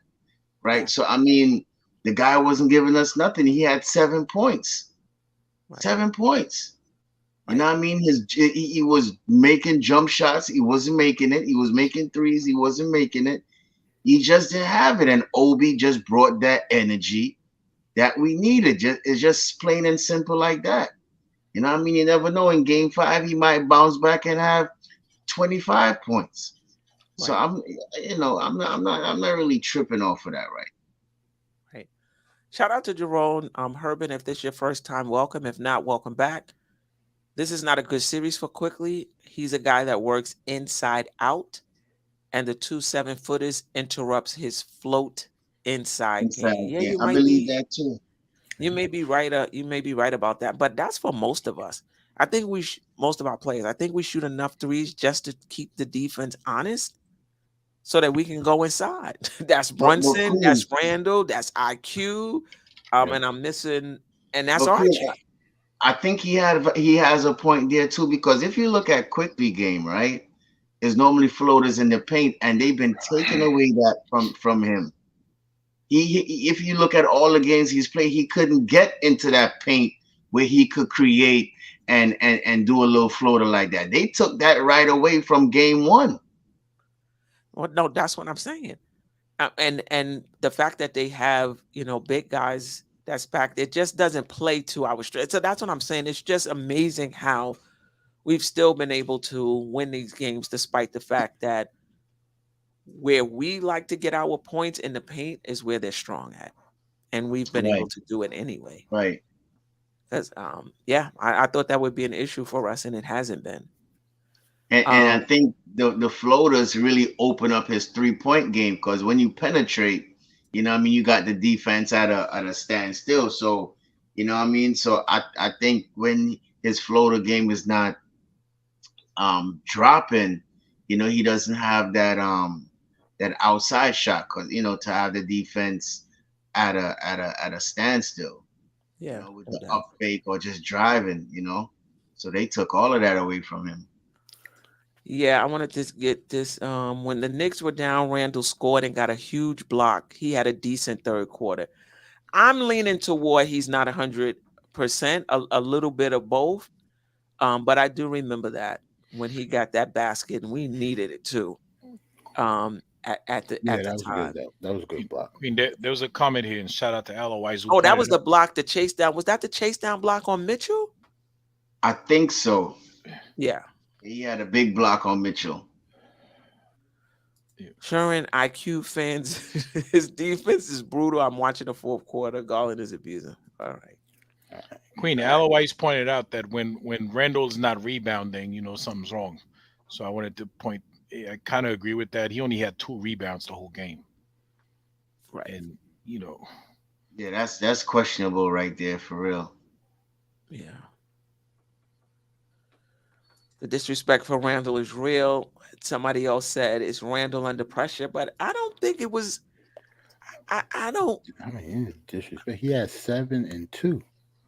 The chat, the people in the chat, like some people say it's him under pressure. That's why he's not performing. Oh, I don't think so. I think. Look, Queen, we've been saying this from the beginning of this series.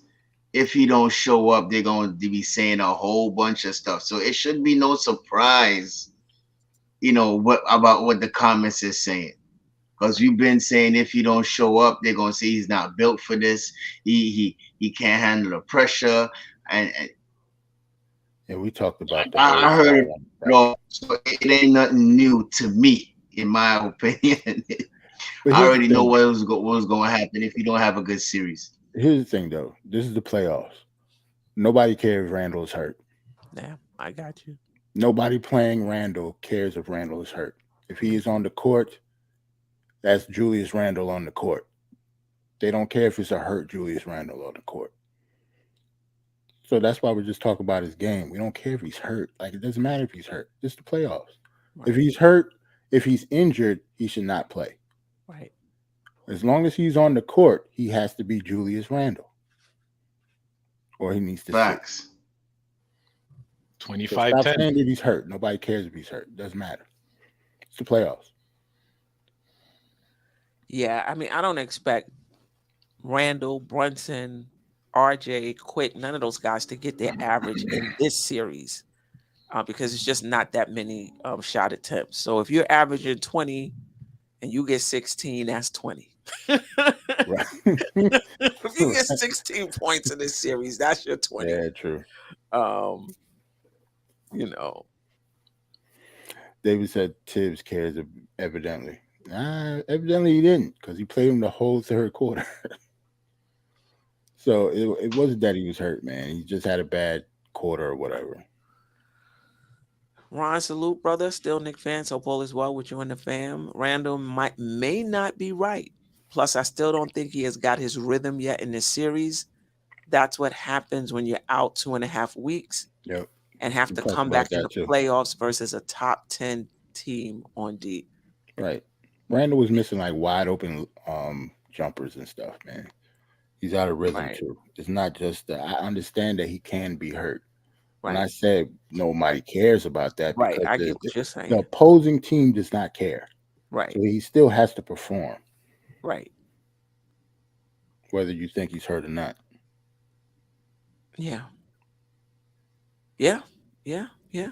Yeah. I mean, we got the hives in here. We got the IQ hive in there. RJ Barrett Hive went to bed early. They ain't got they Yeah, they didn't have he a had a lot good of heavy game, so lifting now to they do chilling. today. So Yeah, shout out to Cover the Spread, because he's a big RJ fan. Okay. So they just came in and said, and they can go to bed early. They don't have to worry. But the RJ, I mean, the Randall supporters are in there going to bat for their guy, and the IQ fans are in there going to bat for their guy. It's crazy. It's really crazy. Oh. Cover the RJ spread. to go. Okay. See? See, Cover the Spread, RJ to go. RJ to go. The RJ Hive is still here. Okay, all right. They just don't have to do no work tonight. Yeah, you they know, chilling. so They chilling. Yo, My let's dog get right there. RJ for president. let's get the likes up to 100, folks. We almost there. Yeah. We almost there. yeah, we Yeah, got shit. 133 watching. We got 86 likes. Remember I said Deuce with his 5-minute salute to Wiz. Yo, look at Wiz in 5 minutes. Mad fire emojis in that 5 minutes. That's what's up. God. Yeah. That's Wiz guy too. Yeah, that's Deuce. what I'm saying. The highs is out. And the thing about it, D Nice, you have regular season Randall and playoff Randall. You know what? Listen, I don't want to go that far. I don't want to go that far either. But at the end of the day, these narratives are gonna stick until you do something to change it. I mean, that's just how it is. Same thing with Tibbs not being able to make adjustments. That's gonna stick until he makes adjustment. And let me tell you, anytime we lose, we go back to he didn't make adjustments. If we win, he made all the adjustments. If we lose, he didn't make the adjustments. Not that we didn't execute, he didn't make the adjustments. So right now, everybody is off Tibbs' back. But if we lose game 5, you remember what game after game 2 was like? Oh my God. What? People was calling for Tibbs' head just for that one game. Oh God. Now we up 3-1. Right. Send Nick said, right, Queen, just like RJ changed his narrative in 3 days. Nobody we was talking about like what trades we was doing in the offseason after like game 1, after a win. Now he's untradeable. Now he's untouchable. Right. RJ Barrett. That's what's up though, man. It's good that we have hives and stuff. Man. Yeah. I'm all for it. Yeah, I feel like that too. Right. That's why I don't care either. Jeffrey Clapton, because that's just the nature of the playoffs. Like you'll have maybe your look at his thing, smash the like button. Yeah. AJ crazy. AJ always gonna stay on y'all, man. Don't be going in and out like Smoking Nick. Yeah, right. Wait, smoking nigga is something different. Salute to Smoking I Nick, go man. listen. Smoking Nick. I go out so I can tell him smash the like button. I don't want I don't want to keep interrupting. We know what you're doing, AJ. We know. I hear you coughing every time you come back to this month. Salute to Smoking Nick, man. We smoking on a Cavs pack tonight. Yeah, even though 420 was a couple of days ago, we smoking on that Cavs pack tonight. Right. Queen, I gotta get that when he goes off, when Smoking Nick goes off camera, you get that you gotta get smoke, the CGI smoke. CGI smoke. I gotta get that. Oh God. Oh God. That's why the Knicks are a good team. All of our players have value. You can't count any of them out. Everybody's time happens. Yeah, and particularly facts in the playoffs, you're gonna have your top guy or two hopefully come through for you. And then after that, it's gonna probably be a different guy on a different night. Remember Josh Hart game 1? I don't know. I don't even remember who came through for us, if anybody, in game 2. Mm-hmm. And then game 3 and 4, RJ Barrett, plus some others. Yeah. And plus Brunson actually played like himself the last 2 games also. Yeah. Let me tell you, when Brunson shoots, I always think it's going in. Every time it comes leave his hand, I think it's going in. Yeah, but sometimes it just makes it over the. I'm like, I know what you're talking. Yeah, exactly. Yeah. it just makes it over the rim. But yeah. I mean, it's been really good to watch. When was the last time we had a playoff performer? Probably Carmelo. Like somebody just people are keying on, and even though you keying on him, it doesn't really make a difference. He's still going to get his. It would have to be Melo. Like our roster hasn't been that good since Melo left. Probably was. It would have to be Melo. That Chicago series and Boston series when Melo was here. Yeah. Stellar. Mm-hmm. Yeah. Yo, shout out to the Brooklyn Nets who got swept.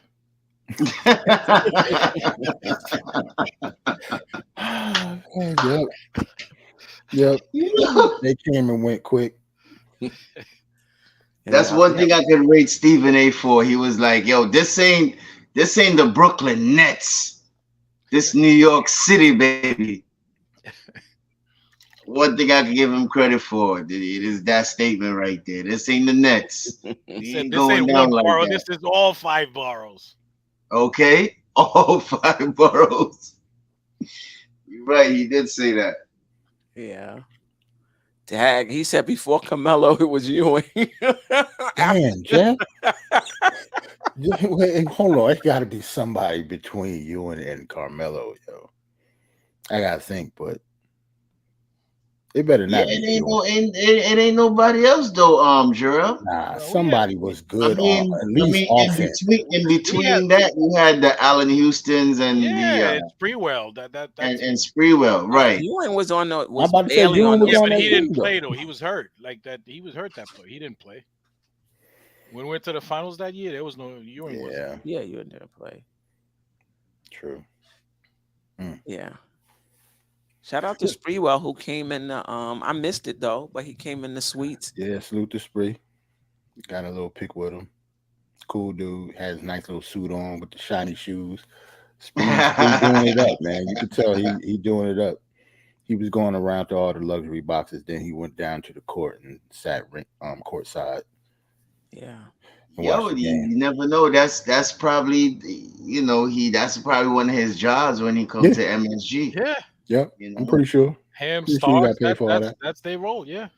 Yep. Yeah. LJ was there tonight. Yep, Bernard King. Yeah. Who else we saw? Basketball-wise, I'm trying to think of all the basketball players I saw. I think that might have been it, though. Yeah. Other than Clyde, of course. Yeah. Was Marcus Camby there? I didn't see Marcus Camby. No, I didn't see Marcus either. Okay. All right. So that might have been another. I didn't see Allen Houston either.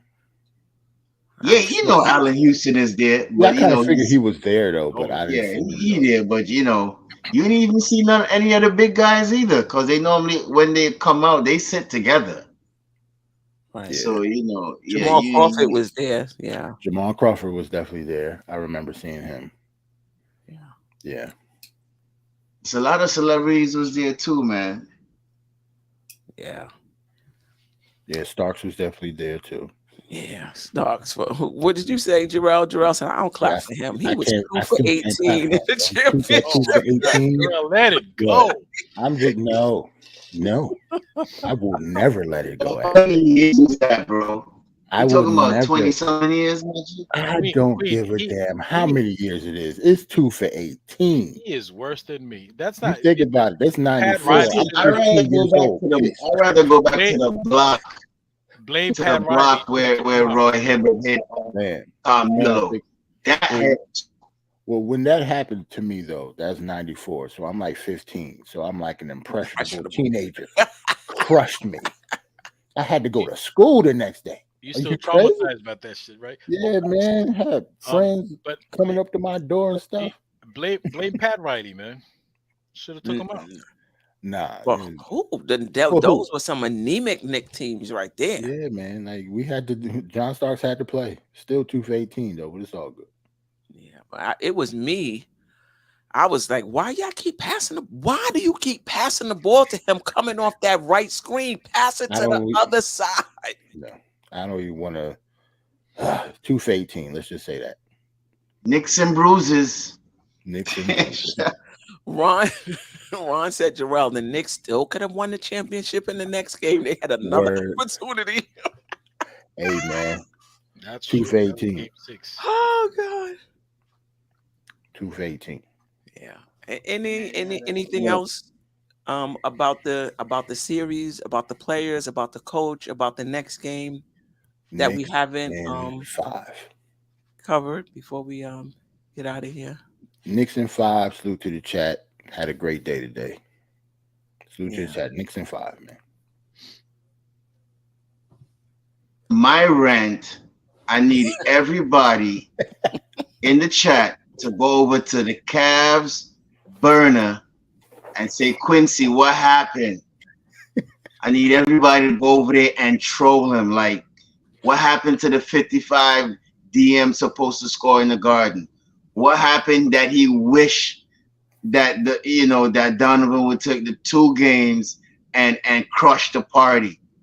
I just go over there at Quincy Cavs burner. That's what I want everybody to do. Tell them what happened. Jared Allen, you talking about you need to trade him in the off season, right? That all this stuff that you're talking about. You said MSG is a place where everybody scores and has a big game. Who had a big game in the Garden, Quincy? Who had a big game, Quincy? Quincy.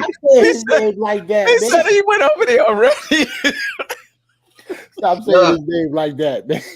Look, You gotta no, respect Quincy. that man, Quincy, you made a whole series. You made a whole series video with RJ Barrett. Talking about nobody talks about RJ Barrett and this and that and the third. RJ Barrett gave you 26 points in your eye.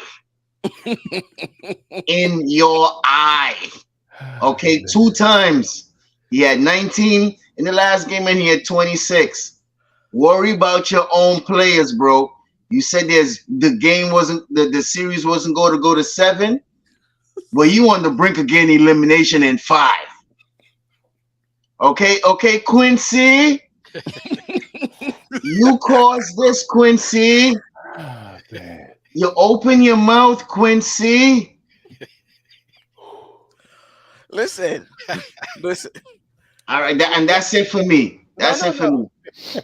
This is what Jeff said. Jeff said, let's get one more, then we could talk all this smack. Because all we need. You said one more, so we got to beat them first. Jeff, listen, Jeff. It's got to be over. If we make this team come back like how they came back on Golden State in 2016, we ain't doing listen, I am not coming on a podcast ever. We're not, okay, we're not having I will retire my Knicks gear and I will just watch basketball. I'm not going to be a fan. You crazy? If that There's happens, no way we letting this team back up. Yeah, not come down. No. We gonna get that one. You got to go for the. Trust me, I'm confident in that. Even if we come back to the Garden for Game 6, we gonna crush them. But Quincy. Kevin Berger said, nah, no. What's the other one said? Nah, he was talking too spicy. I see. Yeah, so I need everybody to go over there and troll him right now. Just troll him. Salute to Mega too. He said the Losers Lounge is gonna be lit. Salute to Tone. The Losers Lounge. He said he might actually do one tonight, but he don't know. Oh, Tone. Did Tone had a comment? Nah. Tone. Yeah, at the thing. Yeah. Yeah, at the game, he said he might do a Losers Lounge. Yeah, we need one of that. Hey, the Cavs coming back. You gotta have one. Not with this team. Listen, let's talk about that real quick.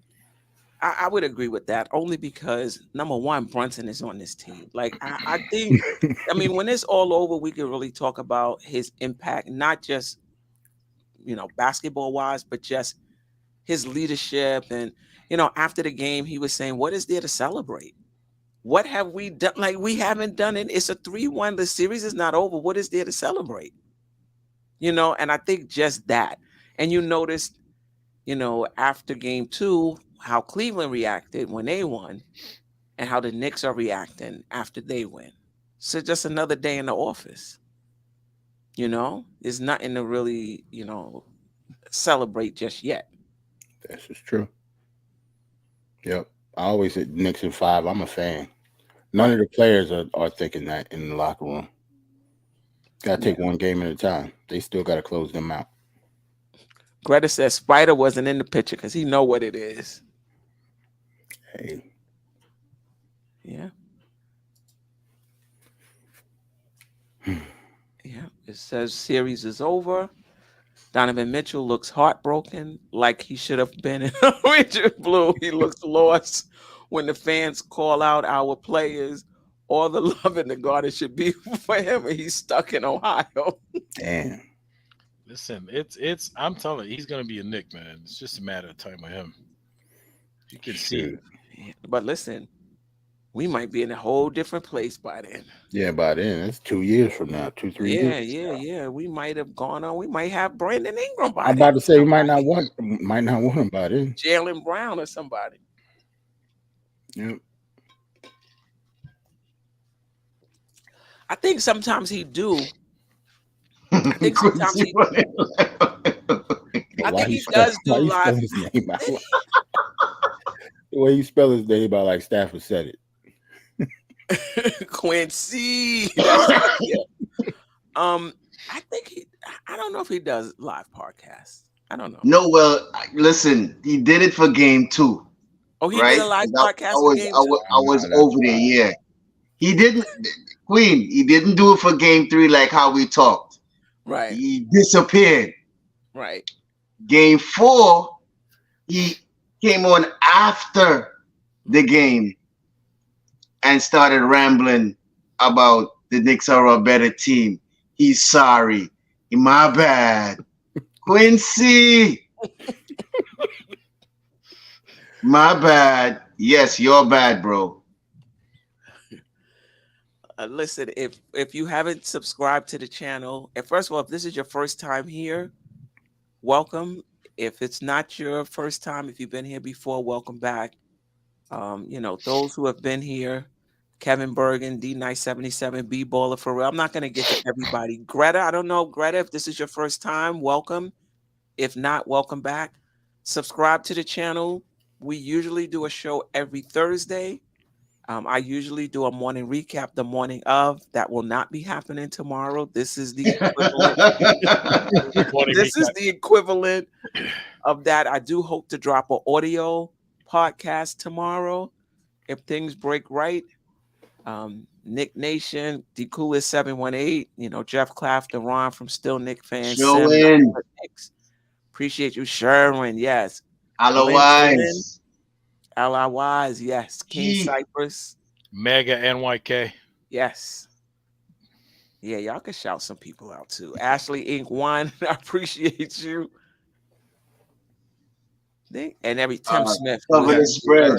You got Jeff Clafter. Of course. Cover the spread. The Public Enemy. Nikki B from Harlem. I appreciate you. Be coolish. Yeah, yep. Old head always in here. Yeah, Pam Willis. DeJuan Bailey, appreciate you. DSJ was in here earlier. I remember he was in Harry here. Cox. Don't forget to hit the like button on the way out if you haven't done so already. Almighty we Finesse at 107. Geraldine. Appreciate you, Almighty Finesse. Yep, Geraldine was in here earlier. I know that. I'm trying to think of and Josh, aka Uncle Fulio. And listen, and Ron still Knicks fan. Wiz was in here. Yeah, Ron still Knicks fan, definitely. Right. We met a lot of fans at the game and who actually came to the game in the suite. And I always ask, well, what's your name in the chat? And I can't tell you. It was so many people who said, oh, I'm not usually in the chat, but I listen to you guys. So for all of those that's out there listening to the show that are not in the chat, We appreciate you. That was the same thing that happened at the draft Word. party as Respect well. and manners. What's your Respect. name in the chat? What's your name in the Respect. chat? I'm not usually in the chat. I'll be driving. I'll be listening to you guys. Somebody drove a truck. He listened to us while he drives his truck. So for those that are listening, Shout out to the truck drivers. while we're live, but just, can't for whatever Sure. reason or choose not to be in the chat, we appreciate you. Word. Queen. As well. Yes.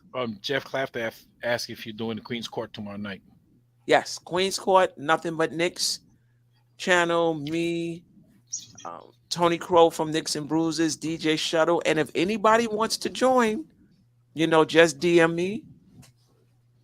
That's fine. We'll be probably doing more of the same. I really haven't figured out what the angle is going to be for tomorrow. King. Shout out to JJ. I ain't see him tonight. Yeah. Shout out to JJ. Yeah, JJ always in the chat. Yeah. King, I don't know if it's King Sipe or Cypus, but he said, I listen when I'm working. Yeah, I appreciate you. Listen, for those on your screen, you see on the right-hand side, you see that little logo on your screen. If you click on that, you can subscribe to the channel. That's sometimes you see and you're like, what is that? That's for you. You could just click on that little logo right in the bottom right-hand corner, and you can subscribe to the channel right from there. Also, the Queen got merch too. So if you're interested in wearing Dope Soul Sports merch, she got them there. Just it's right there. Support the channel too, just like that. You know what I mean? Support the Queen. She got merch also too. So go and check it out. You might see something that you like. Yes. Yeah, it's usually, I didn't do it today because I didn't have enough time, but I finally figured out how to put the merch underneath the videos. But I was rushing in from the game today, so I didn't get a chance to do it. C and Nick or Sin Nick, I'm not sure. I think it's C and Nick. Cynic. Oh, Cynic. The podcast is Dope Soul Sports Talk, Dope Soul Knicks Talk. Dope Soul Sports Talk, Dope Soul Sports / Knicks Talk. Wherever you get your podcast from, Spotify, iTunes, app, what that is. App. We everywhere. Google, wherever you get your podcast from, that's where I am. I hope to drop one tomorrow. And listen, sometimes it's kind of similar stuff. So it's just basically, how do you like to consume your content? If you like the video and you like to comment, do it here. If you're somebody that's not really into all this, the chat, you just want to hear what the panel have to say, or you just want to hear what I have to say, then the audio podcast is going to be for you, because that's just straight talk. Every other week, I got a show with Freezy, Uncle Freezy and I in the Nick neighborhood. That's every other week, and that's on the audio podcast. And I'm trying to get something together with Tony Crow every Wednesday, Monday or Wednesday, where we bring the crossover back, uncut, but on the audio podcast. And what I'm really trying to do, on the audio, I might tape the audio as well. So it may be live, but the difference is with the audio, can't be a lot of chat, no chat involvement, because people are listening on the audio. They don't want to hear all of that. Right. Shout out to so and so. Like they don't want to hear that on the audio podcast. Yes. So if we do an audio, I'll let you guys know in the beginning. This is for the audio podcast, because I do like to put the comments up and whatever. I like the interaction with the chat. I know. I meant to put the phone on today. Oh man, it would have been lit. Yes, I meant to put the phone on today, so you guys could have called in. So I'll tell you, Queen, take your time. I know you was rushing, but you should take your time and get everything. But anyway, next time. Next time. Yeah. What do you mean next time? Wednesday after we close them out. Guys, call it, man. Yeah. Wednesday. I told you, man, I'm not worried. Yeah, we'll be back Wednesday, especially if they play at 7. We'll be back around 9:30, 9:45, because we usually go on Thursday, but I'm a Knicks fan, a Giants fan as well. And the draft is Thursday. So are you doing a show on? Yes. I will be doing a show on Die Hard Giants Live, and I will be on live the whole first round. I will be there. I will be there with my Barkley jersey on, even though I'm not sure how that's going to go down. He won't be there, but shout out to Tsunami. Tsunami, please have a Jets live, please, so I could be on there. Yeah. Shout out to the Jets fan. I mean, not only the Giants. You can come through, Stafford. You just can't. I'm gonna just mute your mic. I just want your face when we draft our. Do they have a? Well, I mean, the Jets will have a first round pick. Yeah, they do. We might give you a few seconds to say something about your pick. Yeah, they picked 13th. I'm mad. I know that. That's how much of a draft. Yeah, 13. Yeah, the link for to subscribe to Jarrell's channel. The link is in the description. My audio podcast, the link is in the description. What else is in the description? Oh, a Patreon. If you want to support the channel, $5 a month to support the channel. The Patreon link is in the description as well. The merch link is in the description as well. Everything is down there. Shout out to the chat. Jarrell, Ajay, Staffordon. I could not have grown this channel, and we're still growing. You know, I'm looking forward to the off season where I could put a little dope soul into the channel. It's been like so much Knicks stuff, and hopefully I can get a bit more creative in the off season. But this channel does not grow without you guys. You just can't grow a channel by yourself. It's hard. You know, I mean, I shouldn't say that. Some people are doing it. Some people don't. It's hard for me. So you guys have been there pretty much from the beginning. I appreciate you guys for your support. And this is what's helping to grow the channel. I got to be honest. When people, you know, the chemistry between us, when we come on, people, you know, I mean, yeah, I guess they want to listen to me, but I think it's all of us together. I think it's all of us together, you know? All right. They want the queen. They want the queen. All right. We will be back. Queen's Court tomorrow, Monday. We'll be back Wednesday after the Knicks close out this series in Cleveland. That's what's up. How's that, Ajay? How's that? Yes. Peace, family. Peace. All right. Sister, you one of a kind. Yes. Sister, it's time you That's shine. Don't stop. Where you at? Where you at? Don't stop. Where you at? Where you at? Don't stop. Sorry, wait, I have to say one more thing. I'm sorry, I don't usually do this. But just shout out to Jay Boogie. You know, they played his song In the Garden. I missed it in game 2, but they played it again. It's game 3. I'm sorry. They played it again tonight. He was in the lounge with us when they played the song. It had to be a big moment for him. He did my intro song. He does a lot of songs for podcasters. We're always playing his song here.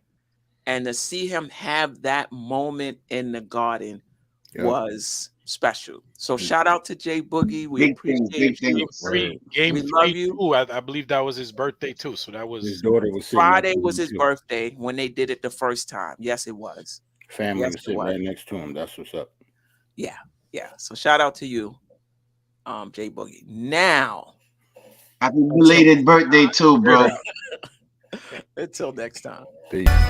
Sister, you one of a kind. Yes. Sister, it's time you That's shine. Don't stop. Where you at? Where you at? Don't stop.